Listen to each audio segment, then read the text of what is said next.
Salam, salam sejahtera bagi kita semua. Saat ini saya akan membawakan renungan berdasarkan Markus pasal 15 ayat 1 sampai ayat 15. Saudara-saudara, perikop ini membawa kita ke satu momen yang sangat menentukan dalam sejarah iman kita. Dikisahkan pagi-pagi sekali, para imam kepala membawa Yesus Kristus ke hadapan Pontius Pilatus. Secara hukum ini adalah pengadilan, tapi secara moral ini adalah kegagalan besar manusia.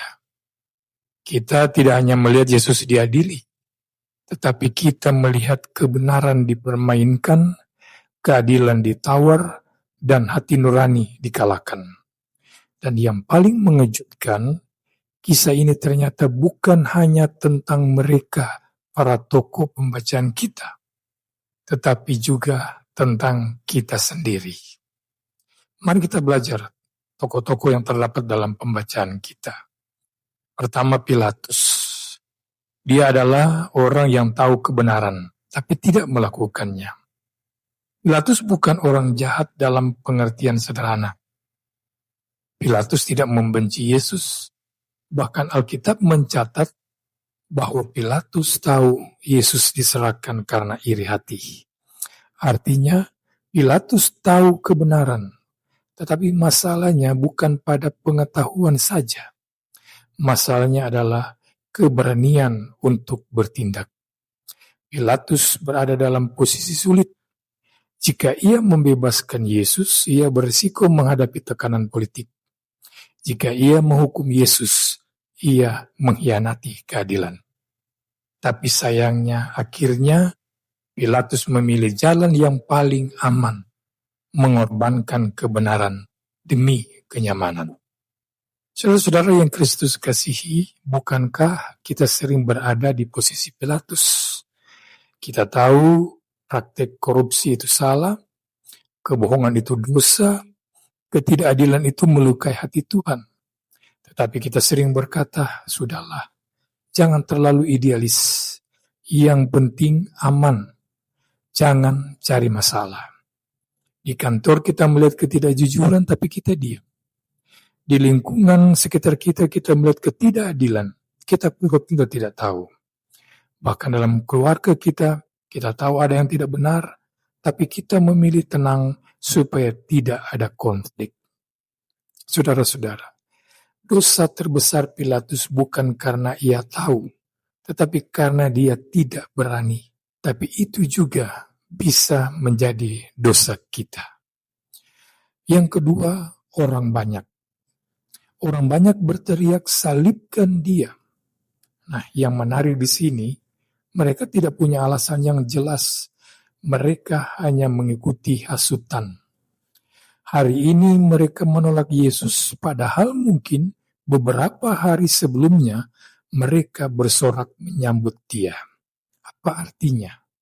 Manusia mudah berubah, dan opini publik seringkali tidak punya akar kebenaran. Saudara-saudara, kita hidup di zaman yang sangat mirip. Apa yang viral dianggap paling benar. Apa yang ramai dianggap penting. Dan apa yang disukai banyak orang dianggap baik. Di media sosial misalnya, seseorang bisa diangkat tinggi hari ini, lalu dihancurkan besok tanpa belas kasihan. Banyak orang ikut membagikan berita tanpa cek kebenaran. Menghakimi tanpa memahami. Mengikuti arus tanpa berpikir. Kita menjadi orang banyak zaman modern. Iman Kristen tidak memanggil kita untuk ikut mayoritas. Iman Kristen memanggil kita untuk setia pada kebenaran sekalipun kita minoritas. Karena di hadapan Tuhan, yang benar tidak selalu populer dan yang populer tidak selalu benar. Yang ketiga, tokoh Barabas. Pilatus menawarkan pilihan, Yesus atau Barabas. Barabas adalah seorang pemberontak, orang yang jelas-jelas bersalah, namun justru dia yang dipilih untuk dibebaskan. Ini bukan sekedar keputusan massa. Ini adalah cerminan hati manusia. Mengapa mereka memilih Barabas? Karena Barabas mewakili kekerasan, perlawanan instan, solusi cepat yang terlihat kuat. Sedangkan memilih Yesus mewakili kelemahan, pengorbanan, jalan yang tidak instan. Saudara-saudara, setiap hari kita juga dihadapkan pada pilihan yang sama. Memilih kejujuran atau jalan pintas. Memilih kesabaran atau kemarahan. Memilih ketaatan atau keuntungan pribadi. Barabas hari ini bisa berupa ambisi yang menghalalkan segala cara, keinginan untuk menang sendiri, atau kompromi kecil yang kita anggap tidak apa-apa. Dan seringkali tanpa sadar kita memilih jalan Barabas. Yang keempat, Yesus. Di tengah semua itu, Yesus hampir tidak membela diri. Ia diam, bukan karena ia kalah, bukan karena ia tidak mampu, tetapi karena ia memilih untuk taat. Diamnya Yesus adalah sesuatu yang sangat dalam. Ia tidak melawan ketidakadilan, ia tidak membalas kebencian, ia tidak mencari pembenaran diri.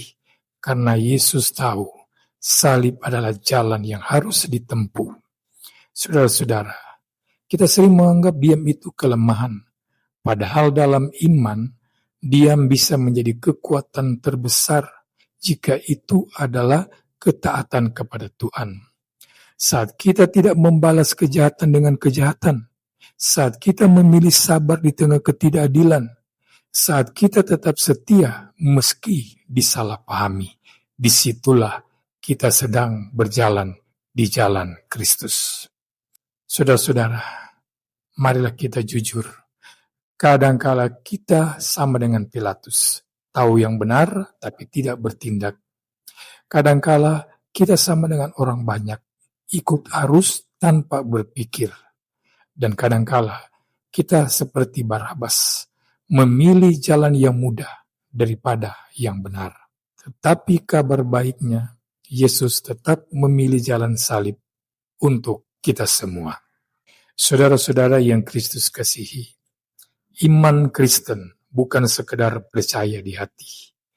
Iman Kristen adalah keberanian untuk hidup dalam kebenaran. Di dunia yang penuh tekanan, beranilah berkata benar, beranilah hidup jujur, beranilah berbeda. Mungkin kita tidak akan populer, mungkin kita akan sendirian. Tetapi ingat, Yesus juga berjalan sendirian menuju salib, dan justru disitulah keselamatan dunia digenapi. Tuhan Yesus memberkati kita semua. Amin.